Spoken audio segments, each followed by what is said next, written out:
Bonjour à tous, nous sommes ravis de vous accueillir dans ce nouvel épisode de Conversation autour de l'optimisme. Et aujourd'hui, nous allons interroger l'adaptation des entreprises dans un environnement en constante mutation avec Pauline Adam-Calfon et Christopher Guérin. Donc Christopher, en tant que directeur général de Nexans, vous incarnez une vision industrielle résolument tournée vers un avenir durable et capable de concilier temps court et temps long. Pauline, chez PwC, vous travaillez à la réinvention des modèles d'affaires et à une nouvelle manière de créer de la valeur. Vos visions respectives de la transformation témoignent-elles d'une même approche? Pauline, PwC a sondé l'état d'esprit des dirigeants d'entreprise face à leurs grands défis. Est-ce que cet état d'esprit peut concrètement influencer leur prise de décision? Absolument. Alors d'abord, c'est quoi cet état d'esprit? Et c'est assez contre-intuitif. Ce qu'on a vu, en fait, on a effectivement interrogé avec Opinionway des Français, mais aussi les dirigeants, c'est qu'ils sont résolument optimistes. Mais c'est pas cet optimisme naïf, béat. C'est un optimisme de volonté. L'optimisme des dirigeants, c'est finalement un cadre, un prisme par lequel, en fait, ils voient le monde. Et en fait, c'est un optimisme de pragmatisme. L'optimisme, le fait de ne pas être optimiste, donc le pessimisme, ça a un coût. C'est pas juste un état d'esprit, ça a un coût. D'ailleurs, notre Chief Economist Officer, Stéphanie Villers, dans son éclairage économique qu'elle a partagé en septembre, mettait en avant le fait que avoir un état d'esprit pessimiste, ça a un impact sur des points de PIB, notamment en reprenant les travaux des économistes de Pierre Cahuc et de Yann Algan qui montraient que le manque de confiance dans l'avenir, c'est-à-dire le pessimisme des ménages, leur coûtait 5% de revenus. Donc déjà, je veux dire, là, on va se rejoindre sur l'état d'esprit positif à avoir. Et d'ailleurs, c'est pour ça qu'avec les dirigeants de PwC, nous avons lancé une mobilisation pour cet optimisme, résolument demande un engagement très fort. Christopher, est-ce que vous pouvez nous expliquer votre méthodologie des 3 E? C'est une approche systémique qui s'assure que tout ce que vous faites dans le cadre du développement de l'entreprise, de votre entreprise ou de votre business unit, d'un point de vue économique, n'est jamais au détriment de l'environnement. Et au contraire, l'environnement peut vous aider à aller encore plus loin. Et surtout, avec une forme d'engagement positif pour embarquer vos équipes. Merci, Pauline. Alors, quand on voit en fait notre expérience en fait des transformations, ce que font nos clients, en fait, on voit que les entreprises ont lancé de façon souvent successive des plans de transformation. Et ces plans de transformation, ça marche pas. Ça marche pas parce que d'abord, c'est des changements de cap constants. Or, ce qu'on dit justement, c'est que être optimiste, c'est avoir une vision finalement lointaine d'un cap qu'on va pouvoir tenir. Ça coûte de l'argent, ça use les équipes. Les équipes ne comprennent même plus pourquoi elles passent d'une transformation. Il faut faire que de l'ESG, puis tout à coup, ah ben non, il faut faire que de la rentabilité. Et finalement, on a à la fois très peu de résultats au sens souvent les bénéfices qui étaient escomptés sont assez peu au rendez-vous. Alors on pilote très bien les indicateurs de la transformation. On a fait tant de rendez-vous, tant d'ateliers, de la co-création, etc. Maintenant, à la fin, quels sont les impacts? Souvent, finalement, il y en a très peu. Et surtout, quand il y en a, ils sont très peu durables. Si on ne tient pas un cap qui est plus autour de ce que nous, on appelle l'entreprise transformative, je pense qu'on se fait happer. Et l'entreprise transformative, en fait, c'est vraiment la définition première du mot transformatif, c'est-à-dire à la fois qui a la capacité de se transformer en continu, mais c'est aussi qui a la capacité de transformer l'écosystème. Se transformer en permanence, est-ce que c'est pas un petit peu difficile pour certains collaborateurs, Christopher? J'utilise peu le terme transformation de manière générale. Et c'est François Julien, un philosophe et sinologue français, qui a écrit un livre qui s'appelle « Les transformations silencieuses ». Alors là, il y a le mot transformation, mais la philosophie derrière n'est pas du tout la même. Et en fait, il vous explique la manière de penser des Européens et des Américains dans le monde de l'entreprise. Il fait un parallèle entre la vision occidentale par rapport à la pensée chinoise. Et il dit qu'en fait, les Européens et les Américains aiment bien mettre en place des objectifs. De ces objectifs, sur des visions à 3 ans, déroulent des plans d'action. Et de ces plans d'action, et on est censé avoir des résultats. Mais le plus intéressant et le plus problématique, c'est que c'est une projection très centrée sur l'entreprise et non pas sur son environnement. Et donc, on projette l'entreprise dans un monde qui est censé être linéaire et stable. Quand vous regardez la partie, la pensée chinoise, en fait, c'est que déjà, il y a cette logique d'ouverture. C'est comprendre les territoires, dans quel environnement on est. Penser temps long, c'est pour ça qu'ils pensent sur 10 ans, et avoir une forme d'agilité et d'intuition sur le temps court. Parce que dans l'approche chinoise, ils disent, vous vous trompez, et ce qui est assez vrai, vous vous tromperez rarement sur le temps long, quand vous projetez le monde à 10 ans, par contre, à 3 ans, vous êtes sûr de vous planter. Et donc, avoir cette forme d'intuition et d'agilité, de dire, bon, bah, comme il va y avoir beaucoup de crises sur un des temps dès demain, à vous de vous adapter. C'est pour ça que quand on a l'habitude d'entendre qu'une crise dans la philosophie chinoise est en fait une opportunité. Une opportunité de s'adapter, pas de se transformer, de s'adapter, ou de contourner un obstacle. Et je pense qu'aujourd'hui, en effet, la pensée chinoise est beaucoup plus adaptée à notre environnement que la pensée occidentale. Donc vous préférez le terme d'adaptation à transformation? Oui, enfin, je suis pas sûr qu'il faut se battre sur les mots entre adaptation, entre mutation. Ce que je pense, qu'il y a une forme de reconfiguration. Les dirigeants que je côtoie, je pense qu'on a tous un rôle de bâtisseur, d'architecte. Il faut repenser, il faut reconfigurer. On est quand même assis sur des éléments, des fondations d'entreprise, des indicateurs, de la culture qui a été pensée il y a 30 ans.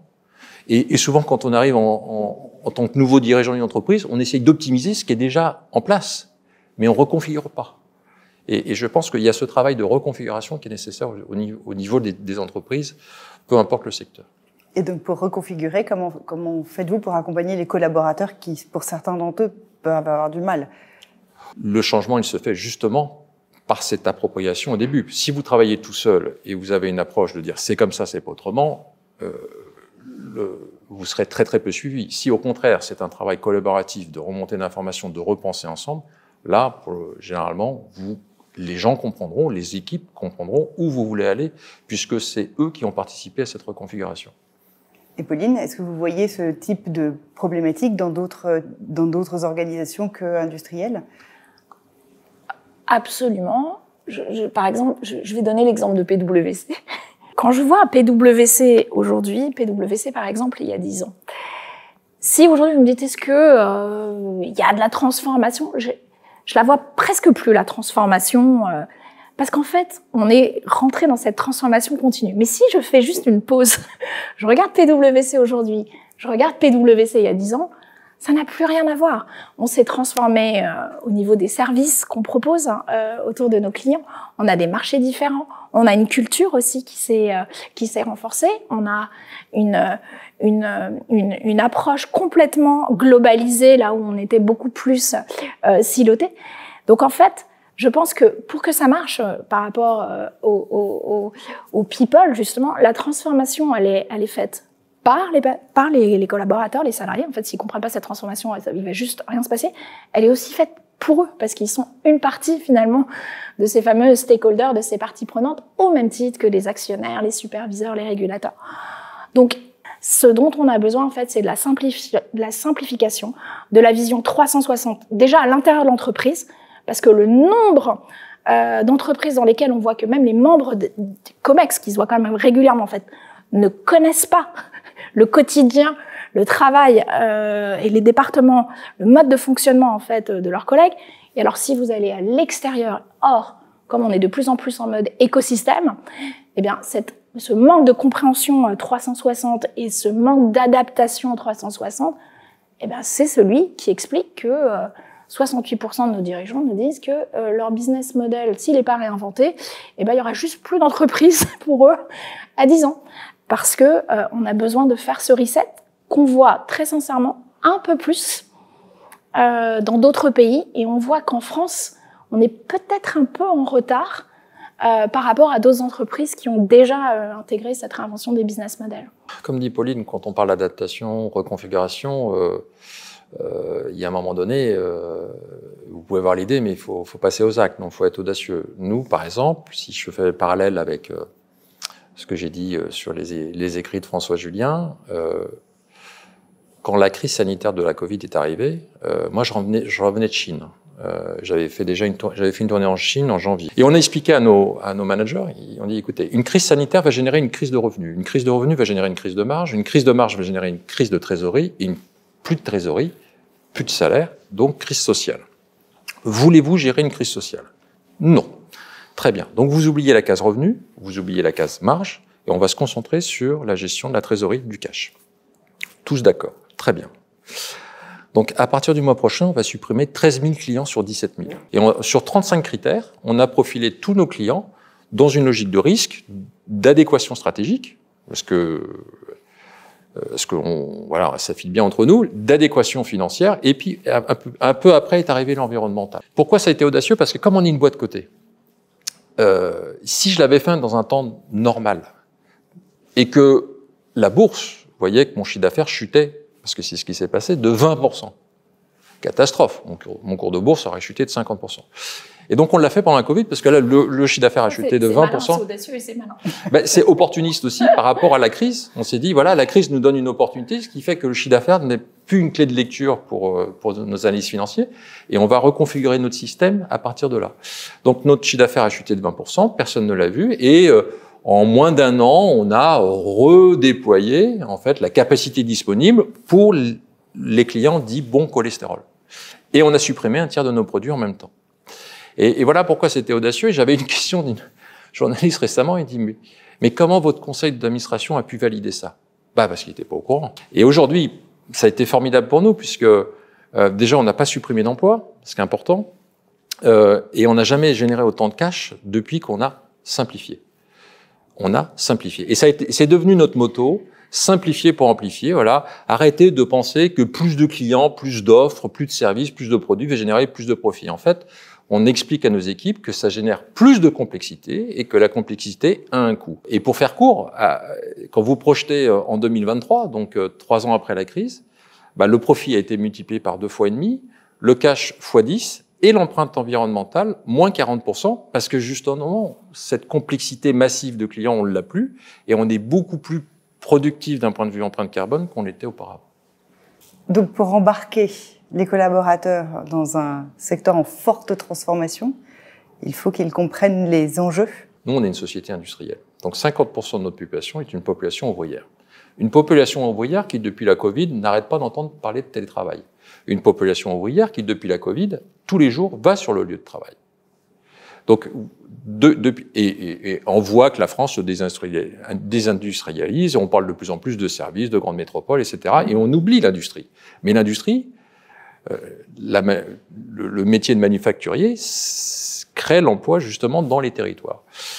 Et en fait, on s'est aperçu que globalement, les entreprises ont travaillé beaucoup leurs valeurs, leurs raisons d'être, bien sûr leur stratégie. Ce sont des thèmes et des messages qui sont écrits par des cols blancs à destination des cols blancs.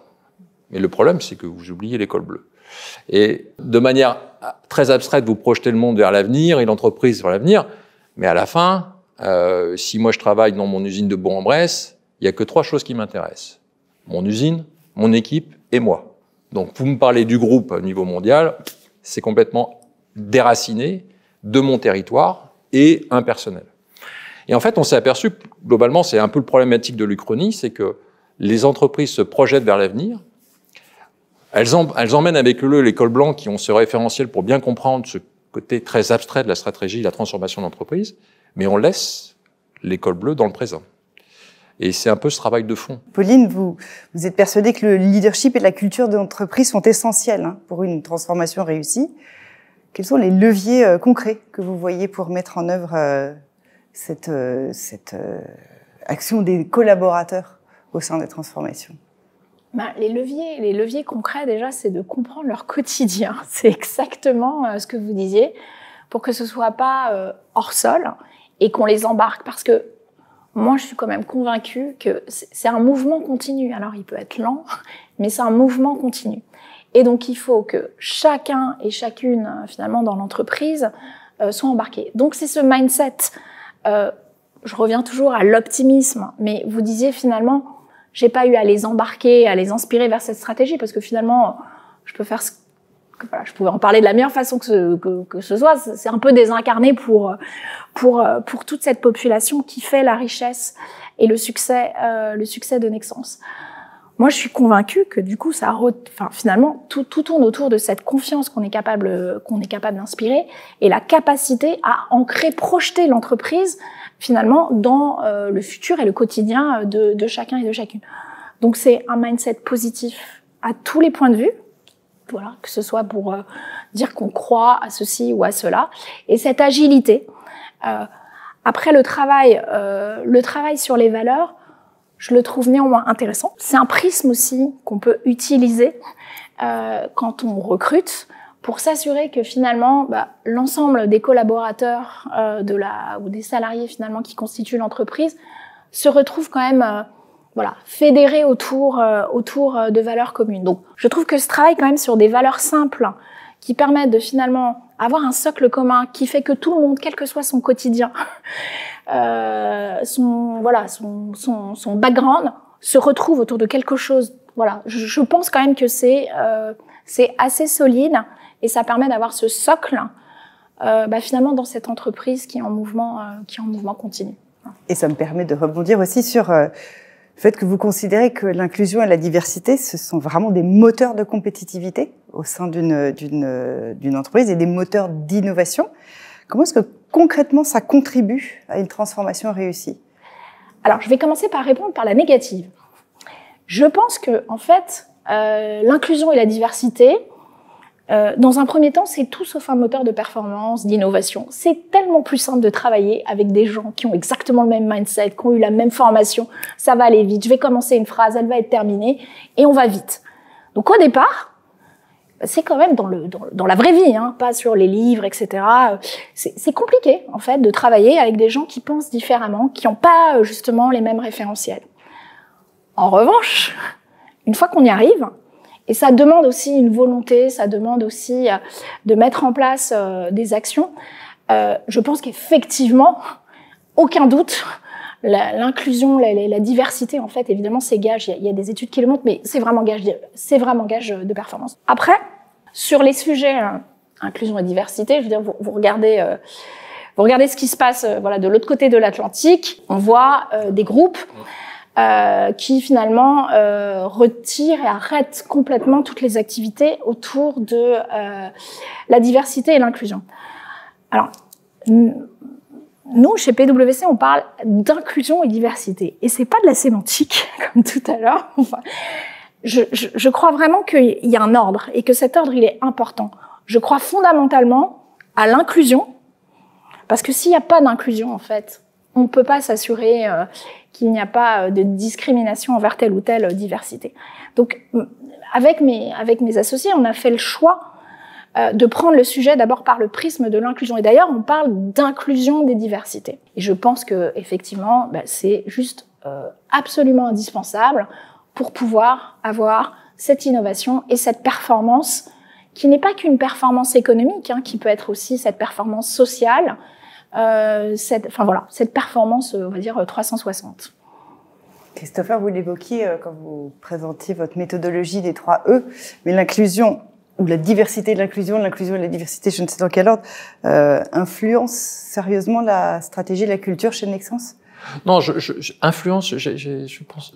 En fait, c'est un élément, c'est un levier de la culture. Donc j'en fais surtout un élément de culture et essayer de retrouver justement ce juste équilibre. Mais par exemple, la diversité, qui est pas juste une diversité de sexe, une diversité de nationalité, c'est aussi une diversité de vue des choses. Par exemple, que nos cols bleus travaillent également de manière sous forme de cooptation à la stratégie d'entreprise ou de leur entreprise, de leur usine, ça fait partie également d'une source de diversité. Donc c'est des éléments de culture pour moi. Et en effet, le culture, pour moi encore plus que les valeurs, c'est le socle de la robustesse de l'entreprise sur le temps long. Et vous êtes donc vous êtes à la tête d'une entreprise qui est très engagée dans la transition énergétique. Ouais. Comment est-ce que vous alliez innovation technologique, résilience industrielle et puis transformation durable, qui ne sont pas forcément de façon intuitive, toutes très alignées. Déjà, on a, avant de parler d'innovation, on a un motto chez nous que je clame haut et fort depuis des années, qui est cette citation de Voltaire qui dit « Dans une avalanche, aucun flocon ne se sent responsable ». Dans une avalanche, aucun flocon se sent responsable, mais nous sommes tous flocons. Donc nous avons une forme de responsabilité. Et en fait, ce qui était intéressant, c'est qu'on a réécrit l'histoire de Nexans. Avec des historiens, des documentalistes, on a été chercher dans toutes nos usines, toute la documentation nécessaire. Et en fait, on est né en 1879. On s'est aperçu qu'en fait, que les 80 premières années du groupe, on était un pur acteur de l'électrification. On a participé à l'électrification du monde, mais également à l'électrification des plateformes pétrolières. Donc on s'est dit, on va revenir à notre ADN d'être un pur acteur de l'électrification, mais avec un devoir de réparation, c'est-à-dire de refocaliser l'ensemble de notre entreprise sur la transition énergétique.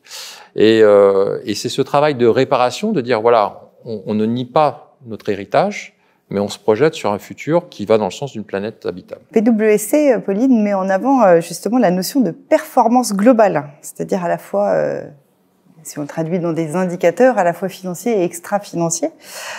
Comment est-ce que ça se met en place? Quelle importance dans une entreprise?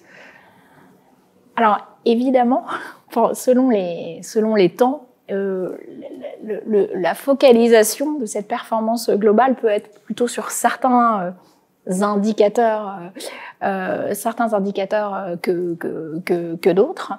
Donc nous, on est convaincus qu'il faut lire le monde, comme je disais en introduction, dans sa globalité, et regarder vraiment les sujets dans l'ensemble. Ce qu'on voit aussi, et c'est là où c'est extrêmement important finalement de se forger des convictions et un cap pour avoir un prisme par lequel on décide de faire ou de ne pas faire, et on revient toujours à cette idée de renoncement, c'est que même dans la sphère de l'ESG, donc de la durabilité, donc on voit aussi qu'il peut y avoir des injonctions contradictoires entre le S du milieu et le E de l'environnement. Parfois, avoir des activités, je sais pas, par exemple, d'extraction minière qui sont très carbonées dans un pays, c'est pas bon pour l'environnement. Se retirer, arrêter de les financer, c'est potentiellement avoir toute une partie de la population qui n'a juste plus de revenus et qui peut pas manger, et c'est pas bon pour l'ES. Et donc, finalement, je pense que le dirigeant fait face à ces permacrises, mais fait face aussi à des injonctions qui sont contradictoires, y compris par rapport à ses propres convictions. Et c'est important. Et c'est ça la performance globale, c'est finalement de se fixer le cap et de se dire, voilà, ça, dans un monde idéal, c'est comme ça. Je ne suis pas dans un monde idéal, mais voilà la vision que j'ai et le prisme que je veux donner. Parce que finalement, l'optimisme, c'est pas simplement l'optimisme que le monde futur sera meilleur, c'est l'optimisme dans sa capacité à construire un monde meilleur par rapport à un référentiel qui évidemment n'est pas le même. Pour le dirigeant de Nexans, pour le dirigeant de telle autre entreprise. Mais c'est important d'avoir cette vision globale et puis de se mettre face à ses propres contradictions. C'est pas que les contradictions de l'écosystème dans lequel on opère. Et donc, peut-être que c'est là aussi où il faut à la fois faire preuve d'audace, mais faire preuve aussi de courage pour avoir certains renoncements par rapport à des choses qui peuvent être importantes, y compris dans ses tripes. Voilà. Je pense qu'en effet, dans ce monde assez paradoxal, le plus important, c'est travailler sur sa propre aspiration et inspiration. Parce qu'en fait, c'est ça, vos propres convictions personnelles sont votre colonne vertébrale. Et si vous n'y travaillez pas de manière permanente, il y a un moment donné, vous irez dans le sens du vent, du conformisme. Vous avez besoin de ces ancrages permanents qui vous rappellent de ne pas tomber ou de ne pas tomber dans le tropisme, dans le pessimisme ou dans le conformiste, parce que, comme Pauline le dit, aujourd'hui, quand on voit ce qui se passe aux États-Unis, quand on voit ce qui se passe d'un point de vue économique, on a l'impression d'un grand retour en arrière, de manière générale. Toutes ces injonctions contradictoires auxquelles vous faites face souvent, vous évoquez également la nécessité ou l'impératif de concilier temps court et temps long. Vous avez trouvé la formule magique que beaucoup de chefs d'entreprise recherche? Formule magique, non. Bien sûr que non. Je n'aurais pas cette présomption. L'inspiration de la pensée chinoise est intéressante quand même, parce que on a quand même, nous, pensé notre feuille de route sur 10 ans. Je pense que le CEO d'aujourd'hui, il a 3 rôles. Il a le premier rôle, on est en plein Vendée Globe, c'est le rôle du skipper. J'ai un cap, je vois pas encore la terre, mais je vais là. C'est 10 ans. Et je dois embarquer mes équipes sur le bateau. Donc voilà, donc je montre la voie à 10 ans, et puis bien sûr, il va y avoir des étapes. Et les étapes, ça peut être des equity stories tous les 3 ans. Voilà. Nous, on a démarré par une grande étape de transformation, après est devenue la grande étape de la stratégie long terme, et là, l'amplification de notre stratégie à long terme. Après, le deuxième rôle du dirigeant d'entreprise, il a un rôle de chirurgien. C'est que c'est bien d'avoir des incantations positives, mais parfois, vous avez des problèmes à gérer. Il va falloir descendre en salle d'opération, il va falloir opérer et surtout montrer que vous êtes capable d'opérer et de montrer à vos équipes comment on fait pour redresser des entreprises.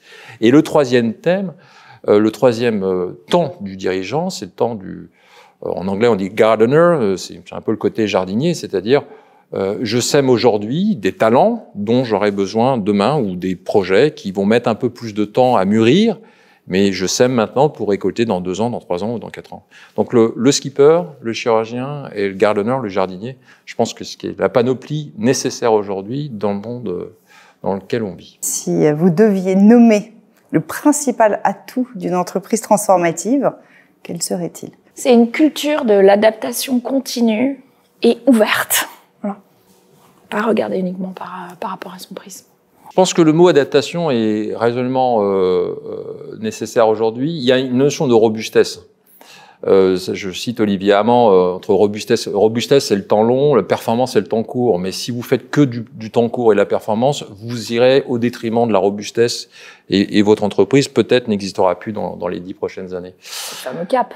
Le cap, et je pense que notre rôle actuel, notre génération, c'est qu'on ne pourra pas tout faire. Il faut au moins mettre le bateau dans le bon sens. Et on dit souvent que l'impossible n'est que temporaire. C'est peut-être impossible pour nous, mais pour la génération future, ça sera possible. Donc il faut leur mettre, notre rôle est de mettre le bateau dans la bonne voie, dans le bon sens. La génération future s'occupera du reste. Je pense qu'on a beaucoup à apprendre des jeunes. Il faut qu'on travaille avec les jeunes justement pour projeter l'entreprise dans un nouveau monde qui va être le leur bientôt. Et c'est notre travail aujourd'hui de transmission et surtout d'adaptation. Et en même temps, comme vous le disiez, vous avez beaucoup fait référence à l'histoire. Se projeter avec les jeunes, mais regarder aussi d'où on vient, pourquoi on est là, ce qui s'est passé, et jongler finalement avec ce temps long et puis cette vision prospective, non ? Exactement, c'est temporalité, le passé, le futur, l'immatériel, le matériel. En fait, on est les architectes du monde de demain. Merci beaucoup. Merci à vous. À tous les deux.